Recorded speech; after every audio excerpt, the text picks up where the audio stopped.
Thanks for staying with us. Joining us on the show is Honorable Minister of Communications, Innovation, and Digital Economy, Mr. Bosun Tijani. He will be speaking on communications, innovation, and digital economy under the administration of the President Bola Ahmed Tinubu. Welcome to the show, sir.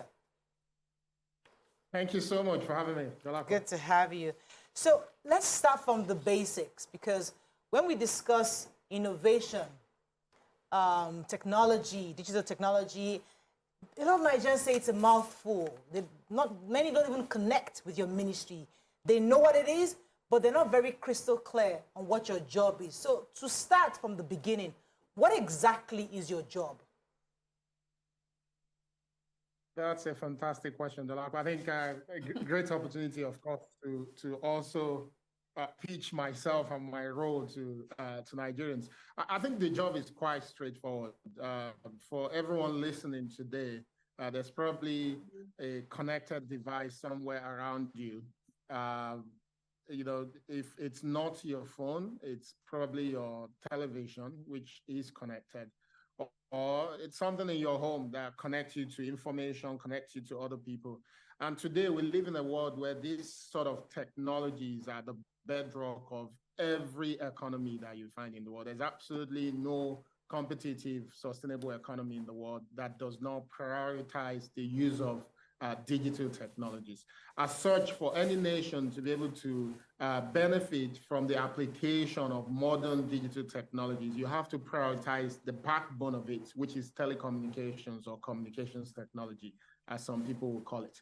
But within that as well, is then the ability to be able to build innovative ideas, innovative solutions, whether in public sector or in the private sector, to ensure that this communications backbone can actually add value to society. That's then the innovation side of the work we do. But the bedrock of it all is that when we apply innovatively communications technology to lift our society, then we have an economy that is digitally compliant, and that's the digital economy part of my work. So my role and the role of my ministry is to supervise the activities of that sector, but also come up with policies, interventions, and programs to ensure that Nigeria can continue to develop, but also leapfrog development through the use of digital technologies. I think lastly, for those who may not understand, this ministry used to be called Communications and Digital Economy at the last dispensation. But under the current president, the president thought it true to add innovation to the name of the ministry, just to ensure that we're not just talking about these technologies because they're interesting and fun to talk about, but that we're applying in such a way that it can add value to society, and that's where that innovation side comes in, which I thought was a very smart idea by our president. Okay. So, yes, the former minister was gladly focused on our NIN, our data collection and all of that. Till date, most of us still have issues with the different agencies that, that will still drop data at bio data, UBI, all of that, BVN and all of that. I still hasn't created a neat security for us in the country, because you still drop it every time. What exactly will you now, as minister, do as regards this data Nigerians are dropping along all these requirements that you want? And how do you harmonize it? And how does it create that security that we're looking for, so that we, you can stem kidnapping, curb a lot of other ills that we have?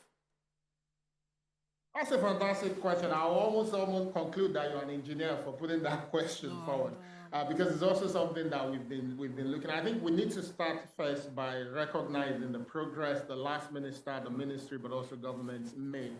Because one thing that we've been able to do in Nigeria is to digitally identify our people. So about 90% of adults in Nigeria have now registered through the NIN system, which is a fantastic progress, because you can't develop if you don't know your people. But of course, we've always had the BVN as well, which was also relatively successful because many people registered on it. Now we have a unique opportunity as a nation, as you were saying, to harmonize and bring that together. And what we're looking to do, which we've started already, is through something that is called the digital public infrastructure. Digital public infrastructure is, again, the approach in which a nation harmonizes all its investment, under the digital technology era to ensure that when you bring everything together, so one which is important is connectivity. As we ensure that more and more parts of Nigeria are now connected, we have to ensure that that connectivity is now being used for something. So, and to be able to use that, the next thing you need is identity. You have to ensure that everyone can be ID'd, which means when we're connected and when people are transacting and doing business online, that you can identify each person that is doing this. Then the third one, of course, is payments, which again, we've made significant progress around through the Nigerian interbank exchange system. When we put all those three things together, we can unlock and unleash creativity to the level that innovations can come at a pace that we've never imagined before. This is something that has been done in India and now is successful because every Indian citizen.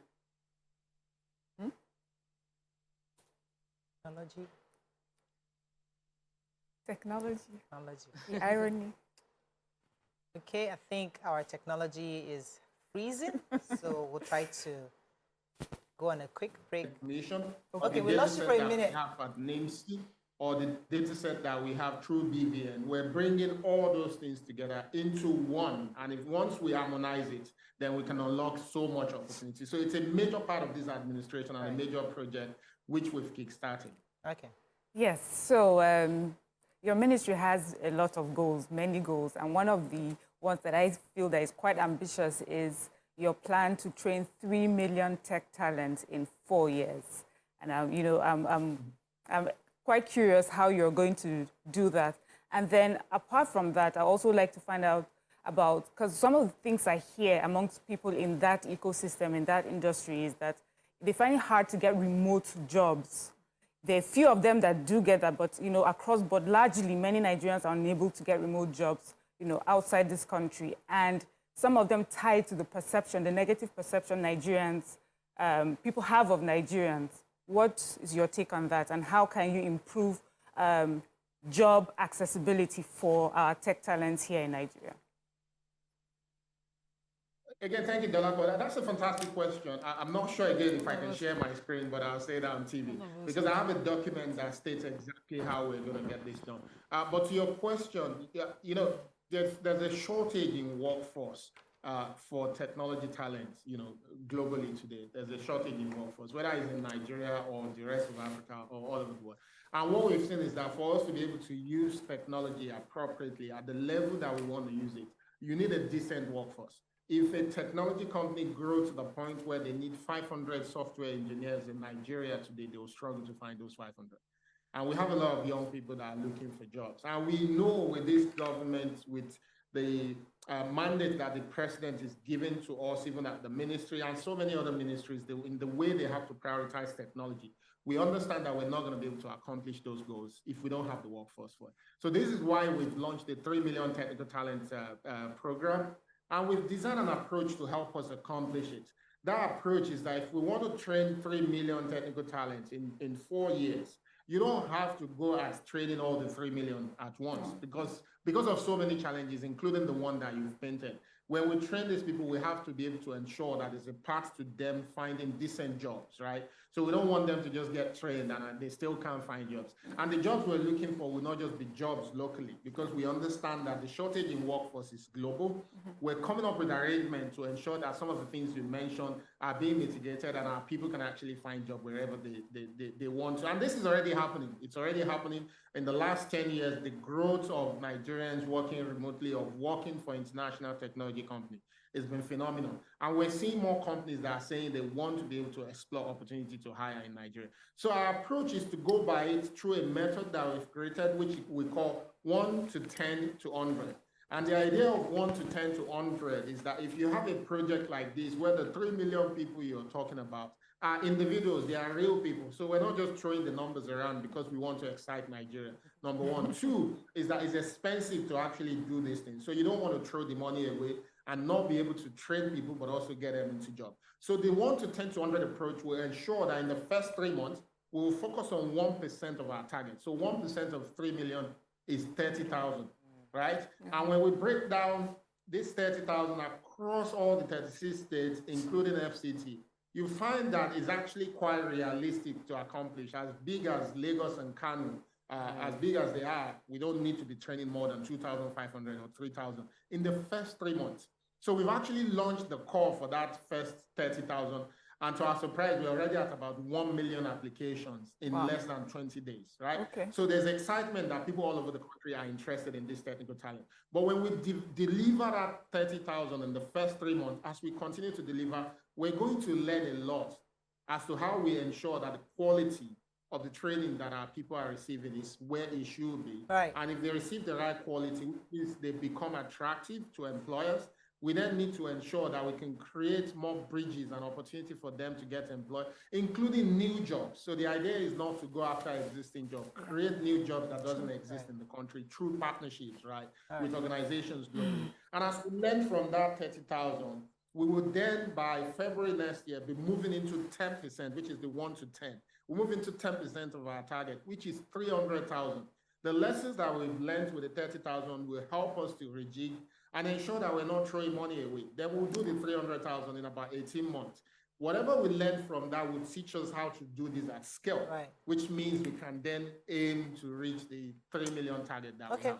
But in the time being, everyone that's applied for this program, just to wrap this up, everyone that's applied for this program will actually get the opportunity to be onboarded on a platform, and they will start to learn digitally. They may not be part of the first cohort of 30,000, but there's something they're going to be learned while they wait for their turn. Okay, let me go on a quick break. When we come back, we'll continue the conversation with you. Stay with us. We'll be right back.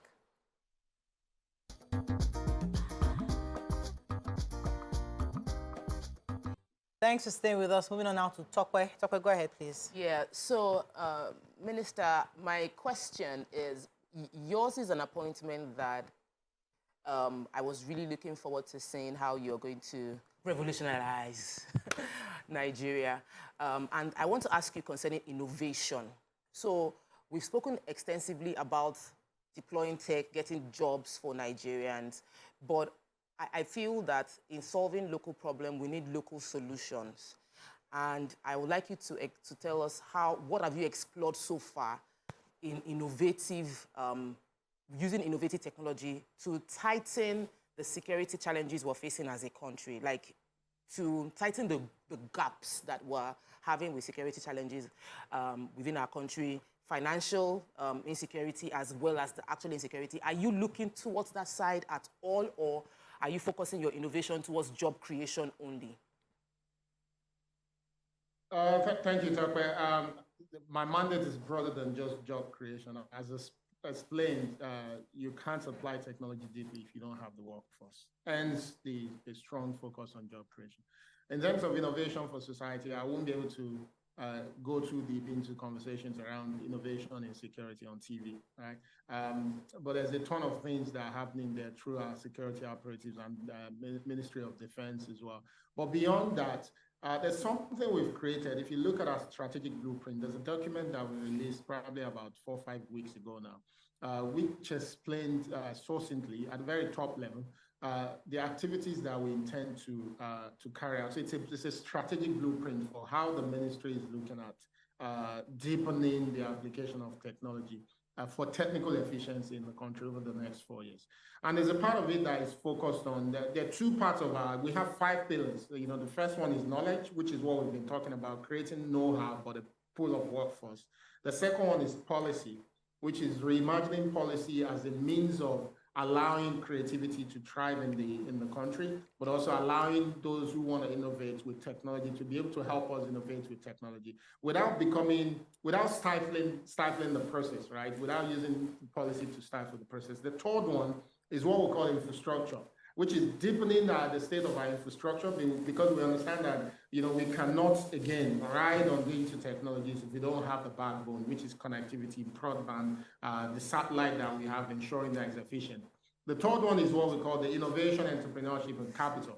And this is where we hope that we can inspire and get more people building innovative solutions for the country. And the last one is trade, that even as they build for Nigeria, they sell to the rest of Africa. So specifically to your question, the bit that is focused on ensuring that we can see more innovation in different aspects of society is in policy, which is using policy to open up more opportunities. So over the next 4 years, you will see more entrepreneurs and inventors building in agriculture, for instance. You're going to see more people building in agriculture. You're going to see more in the security area that you've mentioned. You will see more in financial services, which is an area that we've been doing really well. You're going to see more people building in public health as well, using technology to ensure that people can have access to good quality healthcare delivery. In fact, part of our agency is working. There's a budget that we're dedicating to that program, where we want to drive the adoption of telemedicine, so that wherever you are in the country, you can have access to basic health service,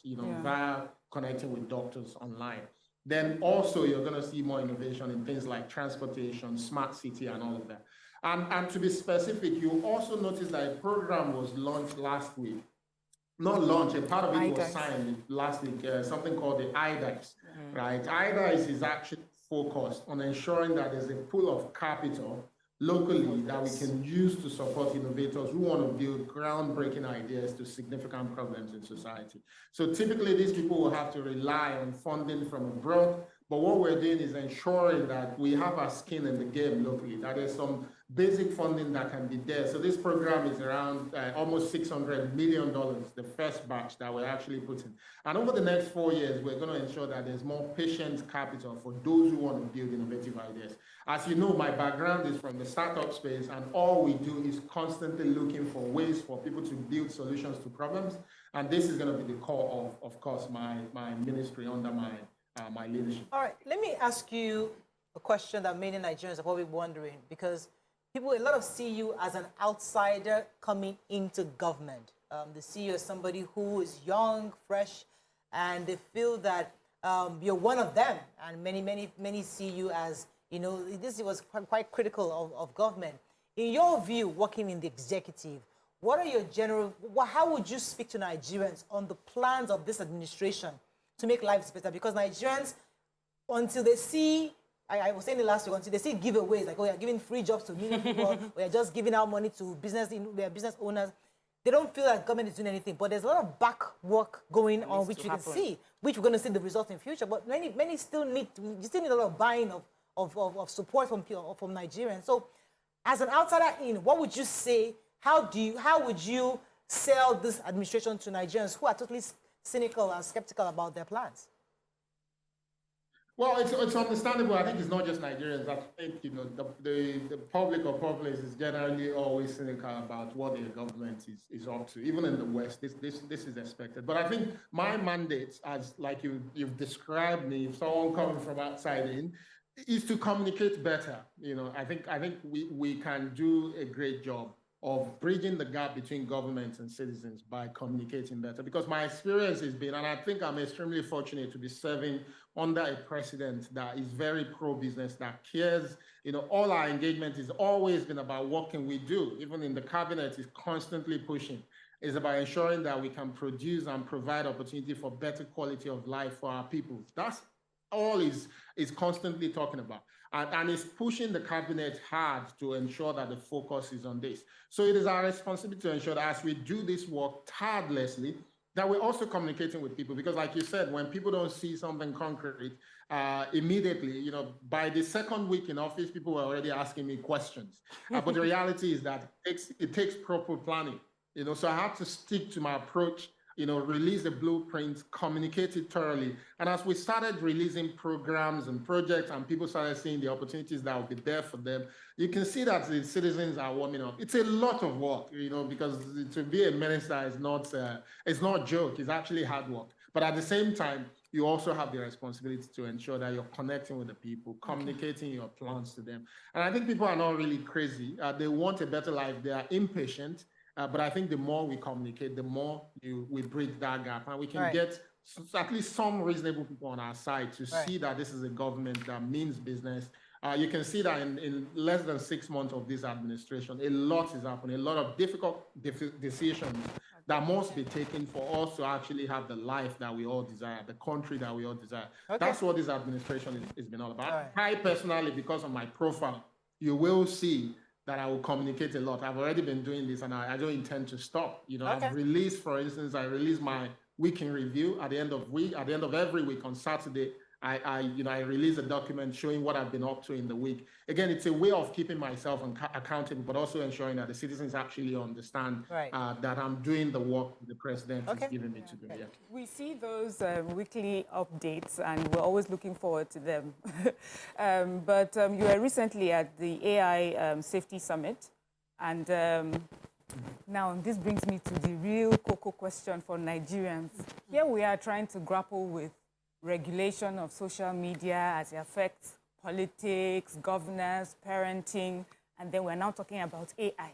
AI that we heard is, it's all sort of sinister stories about it. And like we haven't even finished understanding what we have right now, and we're now talking about AI. Please, could you enlighten us, Nigerians? How would being involved in AI, even at this point, benefit Nigerians? It's a great question, and I appreciate the opportunity to speak to this. So when people step back, and part of our intention is to actually enlighten Nigerians about what artificial intelligence is all about, because that's the starting point. If you have a good understanding of what artificial intelligence is all about and what is driving it, then you will understand that it's not something that we can leave for later. I always say most of the challenges we face in Nigeria and most African countries are wicked problems. They're wicked problems because they tend to occupy us. So when you talk about poverty, need to improve education, they occupy us. And as we're trying to address this problem, the requirement for fixing this problem, they continue to change. So if I give you an example, in education, 10, 15 years ago, what we needed to make education better was build more schools, train and hire more teachers. In the world that we live in today, it's not about how many more classrooms you build, because the way in which people want to learn is already changing. The future of work is changing. The kind of work that is required is changing. So for us to actually fix education, we need to be using intelligence. And the kind of intelligence that we need to use needs to dial into what the workplace is requiring today and how young people want to learn. Most young people today are used to technology. They learn on the go. They learn in really exciting ways. They don't want to learn being forced to learn, right? That is changing. And this is where artificial intelligence comes into place. Artificial intelligence is simply saying that we've developed technology to a point where it can collect a lot of data and aggregate the data and process the data and turn them into insight. And this insight in some cases can make machines do things that humans cannot do. So as people, we don't have a choice but to get on board, because if we're going to reduce poverty, we need to be able to aggregate data on our people, on our nation. If we're talking about agriculture, we need to be able to use insight to grow things better, right? So it is extremely important. And the danger of not being part of the AI movement is that it is developing so fast. For those who follow development in AI, I think generative AI made it a lot more clear to us. For those who know what generative AI is, where today, to write a speech, you actually may not require your secretary or your speechwriter. Generative AI will do a better job than these people, and they can even edit later, but generative AI will do a better job. So the development in artificial intelligence is moving so fast, and it doesn't matter whether you're a country in Africa, or you're a rich country, or a poor country, or a it doesn't matter. It's going to affect all of us. So if we don't participate in it now and engage in how it is governed, we can wake up in 6 months' time and people are using it to compromise our nation. So as government, it is our responsibility to ensure that we're being part of that movement, that we're being part of the conversation, we're being part of the governance, so that we can protect our people and our economy from the vice. All right, let me go on a short break. When we come back, we continue our conversation. Stay with us. We'll be right back.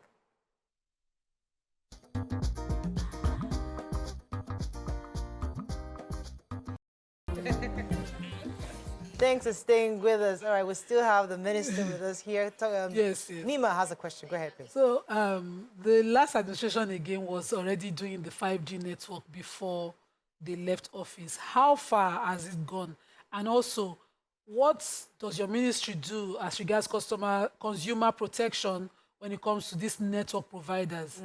We have poor services that we pay highly for, and we don't get, the results we intend. For me, for instance, I run a business highly dependent on the internet. I pay hugely, but I don't get the services. I don't get quality service. What do you do as regards things like that? Again, that's an important question and something that is a priority for this administration. Again, if you check in the blueprint, you see that we're very specific about the things that we're going to do. There are a number of issues around quality of internet and the services that people get in Nigeria. I think most people tend to think that this is all about the telcos just being unruly or doing things to to cut people off the service they should get. But in some cases, it's actually not just about the telcos. So the first thing first is to understand that the telcos rely on a set of infrastructure that makes it possible for them to be able to provide these services to you. And aside from the base station, you also have things like the fiber optic cable that has been laid. And what most citizens don't get is that there are so many times that these cables are actually destroyed. Those that are digging the road and doing some work on the road will tend to cut the cable. Or you see some of their base station being vandalized by people that are trying to steal things. Every time something of that nature happens, and this is happening in so many places across the country, every time that happens, it puts pressure on their network because it takes away the backbone that provides the quality to you. So you have more people shifting to a certain level of infrastructure that is not meant to take as many people as was projected. And before they then fix that disruption, the service that you're going to get will be poor. So one of the things that we're doing is actually ensuring that Mr. President can declare telecommunications infrastructure as critical national infrastructure, which means if you tamper with them, you probably have to go to jail.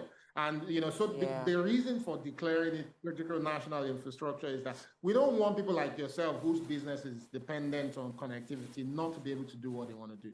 If we're saying today that everything we do in the world is dependent on connectivity, then we have to all understand that every time we tamper with this infrastructure, that we're actually destroying the backbone that can help us continue to achieve what we want to achieve. The other things we're doing is to improve investment in that space as well, because the more fiber optic cable we have across the country, the better the quality will be. Even the 5G conversation will become something that everyone across the country can have access to. And Nigeria is one of the few countries in the world with what we call the submarine cable, which is the actual cable that brings internet to different countries. And typically you have to lay these under the sea. Nigeria has 9 of those cables now in Lagos. Of course, there's been investments in taking them inroad. For this cable to reach every part of Nigeria, we need to lay 95,000 kilometers of them, which is quite significant. And we have to encourage the private sector to do this. They've laid about 35,000 kilometers thereabout. And part of our mandate in this administration is to ensure that we can achieve about 70% of that 95,000 kilometer target.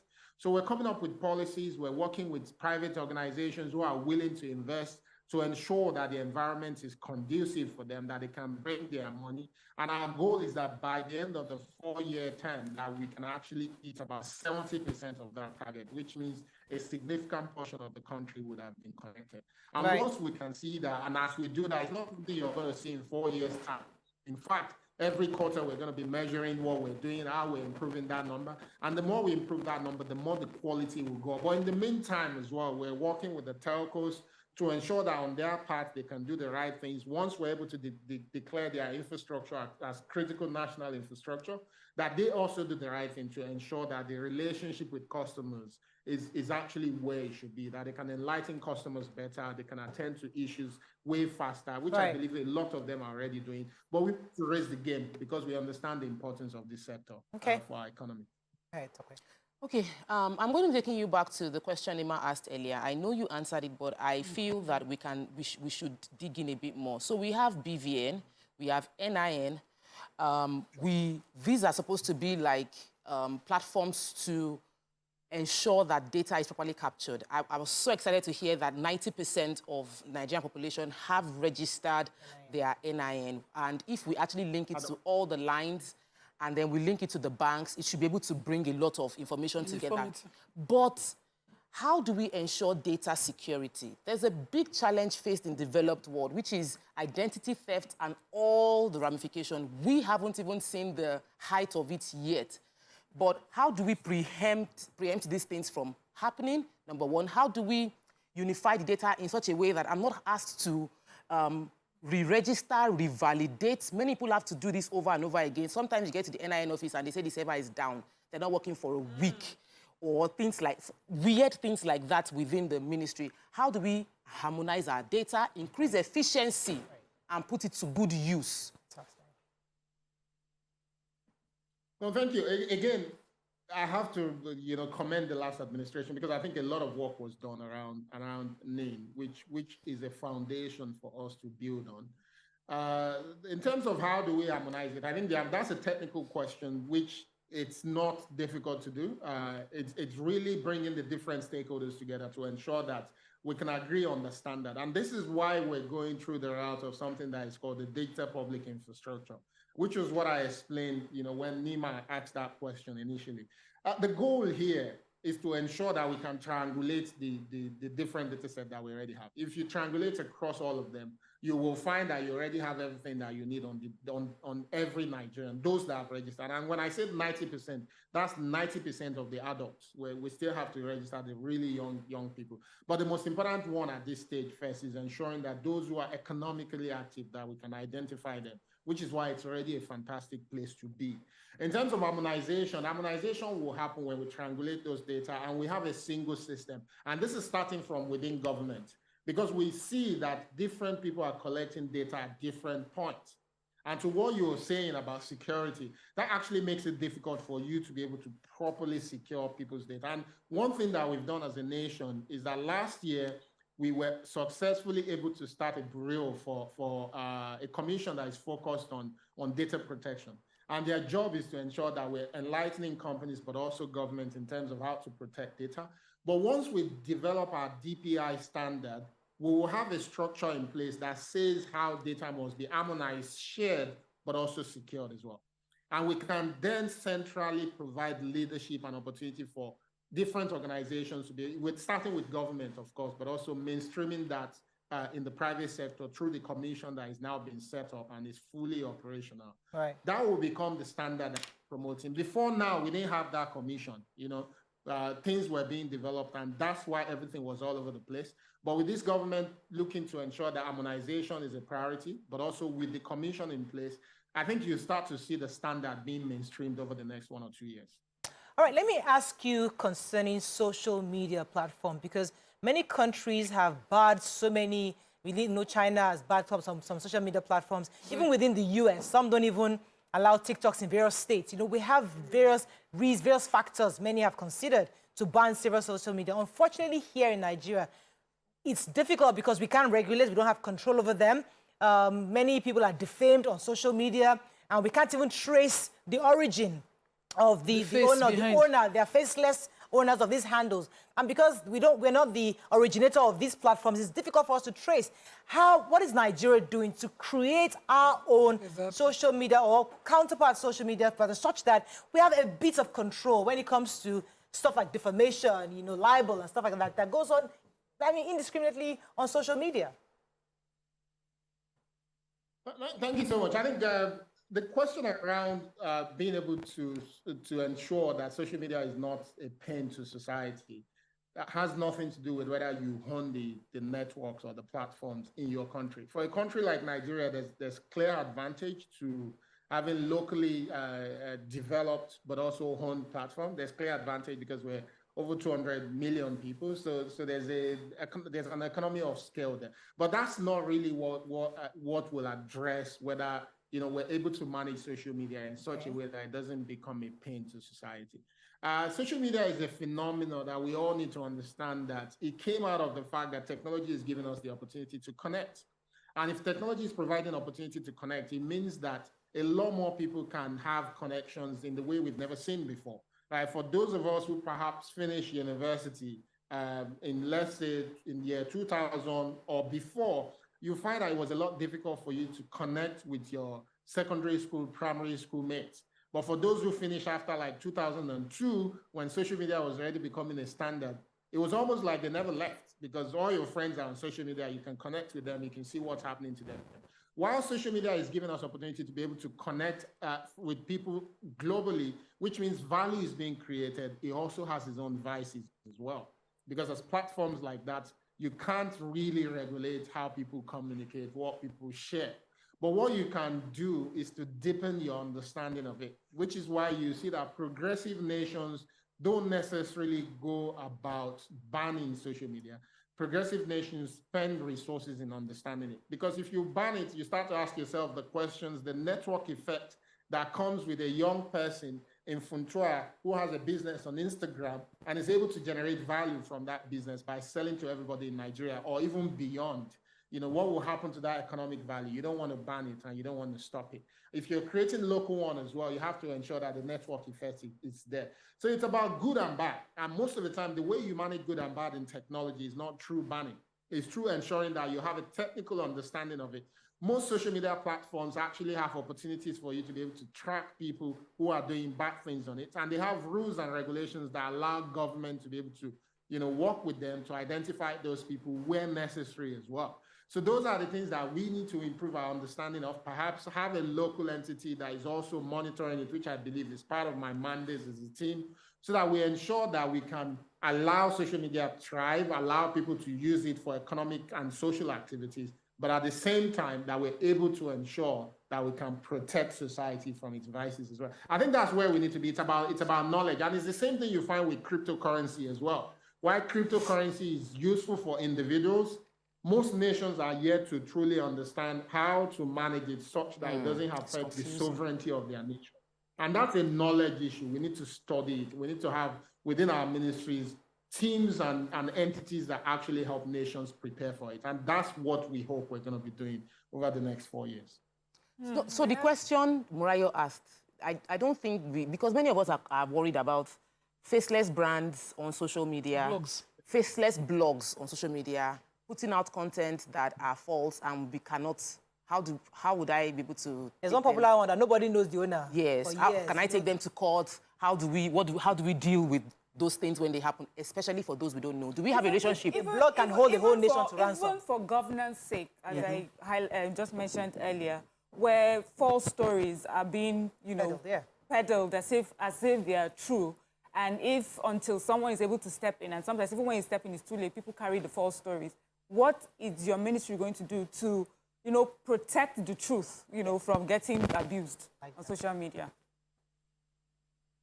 It's ID. Once you can ID people, and the relationships and the opportunities you have with the platform is that everybody is also ID'd on their side as well, even though people provide fake IDs. So these things can be done. You know, when people use social media, it's not being used without you knowing their location. You know, the platforms also can know this as well. So it's about once we can ID our people better, there's opportunity for us to create linkages that will empower government to be able to protect society from it. And it's also the responsibilities of the platforms as well. Most of them are constantly pushing the barriers to ensure that fake news is being managed, that bots are being detected. As a nation, we would need to build our capacity. If we don't build capacity to do it, to the question you're asking, your answer seems like the only solution is to ban it. Which doesn't make any sense, because even for your business benefits from being able to engage on this platform.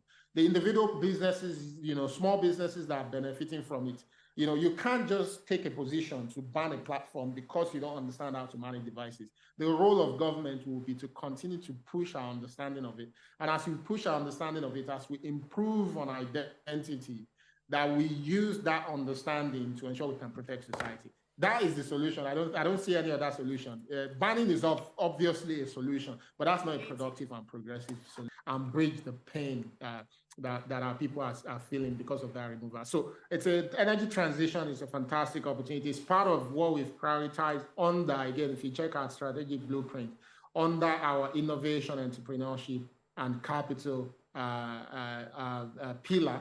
And what's going to happen is through IDICE, we're also going to be funding some entrepreneurs that are focused on clean technologies, but also that are participating within the energy transition space to help us look for more opportunities in that. All right, let me get just 2 more questions in for you. We're done. Go ahead. Dr. Bosu, most of these platforms have their security features where they get blog owners who put up stories there to do some form of security.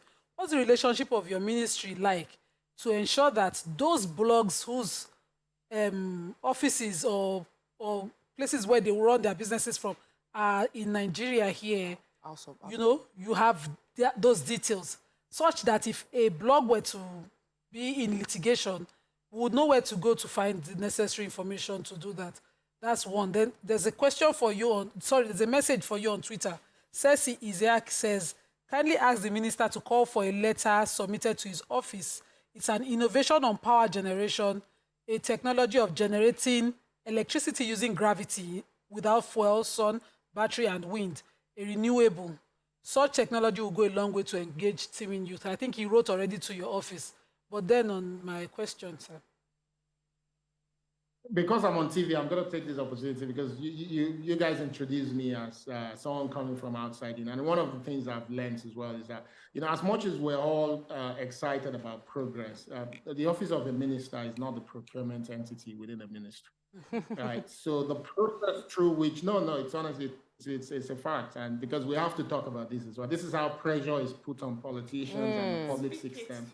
We don't talk about this effect. So the office of the minister is not a procurement entity within the ministry. There's a path through which projects are implemented and things like that. But for people with innovative ideas, the best way to engage a minister is not to engage with a proposal. Sending a proposal to me, there's absolutely nothing I can do about it. The system does not empower me to be funding proposals without it being part of the budget. But you can engage on intellectual conversation around how specific ideas can help make our society better. So on that second question, that's the kind of thing we would like to see. Since we've been in the office, we've organized a lot of engagement with different people within the sector. We've had people who are looking at, the technology and disability. How do we ensure that those who are less able, that are physically challenged rather, that they also benefit from the opportunity of that technology. And they've been to us and we've had a roundtable, not a proposal, a roundtable. How do we do this? Those who are in animations are engaging us. Those who train people have actually been part of our 3 million technical talent program because they engage us in thinking through how that program is going to work. And I'm appealing to those with great ideas to take this approach. Let's engage and talk about how innovative ideas, innovative solutions can help move our nation forward before you get to proposal, because I'm not structured to answer that. Okay. All right. So in terms of your question on go on. The question on the blogs and the locations in Nigeria and partnership. I think that's a mix of two things. A mix of, some part of that work is not something that my ministry is responsible for. One is IDing businesses as well. So when we talk about identification is not just about individuals, but also things, but also businesses as well. Once we start to, again, it's already being done, but if we can connect the data on businesses to the data that people like my ministry is using, that the security agencies are using, we have a better way of tracking people. Of course, you can say some of these bloggers are not registered businesses, but that's a separate conversation, which again has a lot to do with Ministry of Information. We have to collaborate with them to ensure that we can again identify people that are behind. Okay, finally, I know you have to leave for a meeting, but I have to ask you this question before you go. Do you think there's synergy between the executive and legislature? I ask that because when we see the executive working on this renewed hope agenda, all of you seem to be focused on how you can, change things. Legislators, on the other hand, are ordering cars worth billions naira, and Nigerians are thinking 160 million naira per car. And you're thinking, do these guys understand renewed hope? Are they part of this agenda at all? So do you think there's synergy? And I'm asking you as an outsider in, again. I like that tagging of outsider in, and I'm happy to be the outsider in. But you know what I've learned in few weeks of being in government? What? That we again disrespect our leaders a lot because we actually don't understand what they get up to. And I'll tell you, this is one thing I've learned, that people are working hard, but we don't get it. Since I've been in office, actually, last night, 2 nights ago, I was still in a dinner with the House Committee Chairman and the Deputy Chair for communications, because they are looking at the strategic blueprints that we've produced, and they're asking questions as to how can we ensure that what they're doing on the legislative side is in sync with the executive side. In fact, we've mainstreamed an approach where we say every quarter, not only should we meet to discuss, that we should have a dinner. So now what I do is I have dinner I've done it with those from Senate, both House Committee Chair for ICT, House Committee Chair for Communication. I think that's the one that is left. I've done it with those in the House of Reps as well. We've also done that as well. This is something we want to do every quarter. We're saying to ourselves that we can't work in silence. Everything they want to achieve for the nation is also what we want to achieve for the nation. The only way we can serve better is by coming together. So we've already agreed that every quarter we'll have this dinner. And the dinner is not just with myself, it's also with the head of all the agencies under my ministry. Because once we create that relationship, there's not going to be friction. We're going to be singing the same tune. And by singing the same tune, we can work together to ensure that Nigerians can benefit. And I'm sure that many, many other committees in the National Assembly is also probably doing the same with other ministers as well. But that is something that we've started in our sector, and we think is going to benefit Nigerians. All right, I have to let you go. Thank you so much, Dr. Bosun Tijani. We can be here till more questions are running in for you, but I'm told that you have to go. I really, really would like to have you back at some point to answer more questions. Thank you so much for joining us, sir. Thank you. Thank you.